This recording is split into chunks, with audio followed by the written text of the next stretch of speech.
3 years ago, Army Major General Antonio Taguba was tasked with investigating the abuse of Iraqi detainees at Abu Ghraib. His report and his testimony on Capitol Hill was at odds with the Pentagon civilian leadership, surprisingly.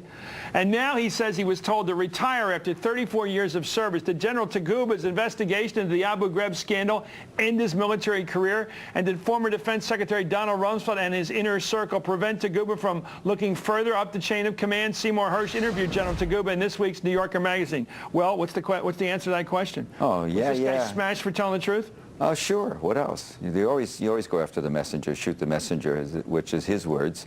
Yes, he got smashed for telling the truth. He's just one of those wonderfully honest, straight guys who he was born in the Philippines. When I came out of a small college in Idaho as a second lieutenant, made his way to 2-star, deputy commander for force structure in Kuwait when the war is on, and he gets tabbed just by chance, not by any accident. He's got a, he's there. They need a 2-star general. Let's do the investigation. He's gone from nothing to 2-star doing it right, so he does it right again. And he decides, and he discovers what about Abu Ghraib that the higher-ups, the civilians, didn't like? He discovers a couple of things. He's prevented from looking beyond anything. He has grave suspicions that these bunch of kids didn't invent this kind of craziness. Yeah. Well, nobody watching this show thought those non-coms and the grunts did all that stuff. They didn't have they weren't creative writers. They didn't bring the dog collars with them from West Virginia. They saw that stuff when they got there, and they saw other people doing it, obviously. Well, obviously, and in the military, there's a phrase. It's called one size fits all. Whatever you do in the special force prison, the special force prisons we have going, and the CIA prisons are very rough. Whatever you do. Okay. Let me ask you the question: why did all those guys? And I'm not defending their behavior because we saw it. They were stacking these guys up like hot dogs and humiliating them. And by the way, doing it on international television because those pictures went everywhere, driving more people to be suicide attackers of us. Who was giving him the lead to do this kind of stuff? What have you found out? What was he about to find out? What Taguba found out was that there was a major change in policy the previous fall. They brought in the general who ran Guantanamo, a guy named Miller, Jeff Miller. They brought him in, but the insurgency was beginning. This is the fall of '03. They brought him in from Gitmo. They brought him in from Gitmo. Because he was doing it tough there. He was doing it very tough there and doing what the big boys wanted done. He was getting calls from the boys in Washington and carrying out their orders. They brought him there to bring what they call strategic interrogation into the MPs at Abu Ghraib. Most of the MPs were trained to be traffic cops. They were reservists from West Virginia, Virginia. They were going to teach these guys how to integrate. The MP's job is to run a prison. And they were there to soften them up. They were there to work with the intelligence people who were doing the interrogation. Right. And Army regulations are really clean on this. MPs run prisons. They don't do interrogation. Okay, what did humiliation of prisoners, treating these people like dogs, how did that help the interrogation? As far as I could tell, no way. As Taguba says often, he said, all these tactics we use, and we're still using in the world, where are we? Are we winning? Yeah, but what was the intention? The intention was that they thought perhaps that they would find people who could either were in the insurgency, who would blab about it, or people they could turn around and send into the insurgency to be sort of double agents for us. We were desperate to get into the insurgency. They blew up the UN. They blew up the Jordanian embassy. It was a year before a presidential election. Don't forget, they were very worried about '04. And so here in the fall of '03, it isn't going so great. So this guy comes and he's going to, let's toughen it up.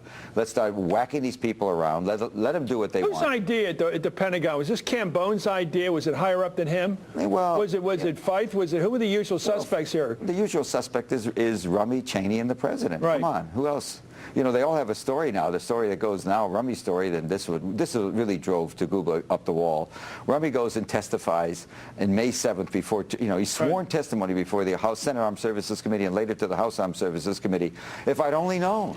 I mean, I just saw these pictures the other week. Bottom line, are we ever going to be able to trace this up the chain of command and beyond the people like that woman general that got nailed in this thing? Are we going to get any further than her? I think Levin, who's now chairman of the Senate Armed Services Committee, I know he has a bunch of guys that are competent, really beginning to look at stuff, and maybe this will be an incentive. Okay, why did they intimidate the non-coms and the enlisted people to basically plead out here? What choice do they have? Intimidate them? All you have they have lousy lawyers?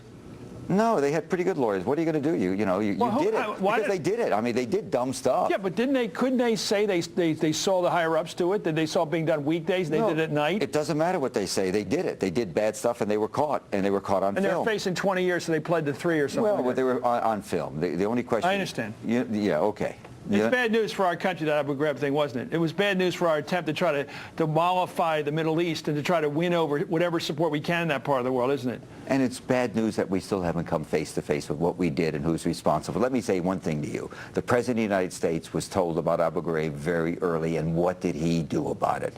Did he say to Rumsfeld, I want some generals' heads to roll? I want to clean up detainee practices. We can't do this. We can't have these kind of pictures going around. He did nada. And so what happens in the military chain of command? When the President of the United States, they know he's been briefed on it, Rumby's been briefed on it, nobody's doing anything, you know to investigate seriously detainee abuse is the end of your career. You know, I wonder when we're going to take care of all these people. Rumsfeld walks, Wolfowitz gets knocked out of the World Bank, his little hiding place over there. He's knocked out there. Fife can't get lunch with anybody at Georgetown. The faculty club won't hang out with him. When are all these guys going to come, maybe put them in front of us and make them answer for this thing? Is it ever going to happen? Listen, you know. And Rummy and Cheney and all these guys? Well, Cheney's still there. I shouldn't say that. He's still in power. I got to be respectful. But the fact is, it seems to me all these guys with their nutty ideas that got us in this war, and the poor soldiers are paying for it every day over there. They got to live with their own thoughts, too. I'm afraid they're too comfortable with them. I think they're still dreaming. They're cooking up Iran for us now is what I think's coming. And you know that's coming, right? Because you just told me before we went on the air. No, I didn't say it was coming. I just say they haven't given up on very detailed planning. Very, very detailed. To go to Iran, boy, with down firepower. to nickel and drive nuts. You know, they've got to go. The boys that brought us Iran. Take it out. I love that phrase, take it out, like it's something they read somewhere. They've never been in a schoolyard fight, and they talk with such abandon about warfare and death. Anyway, thank you, Seymour Hersh. Once again, another breakthrough story. It's in the New Yorker.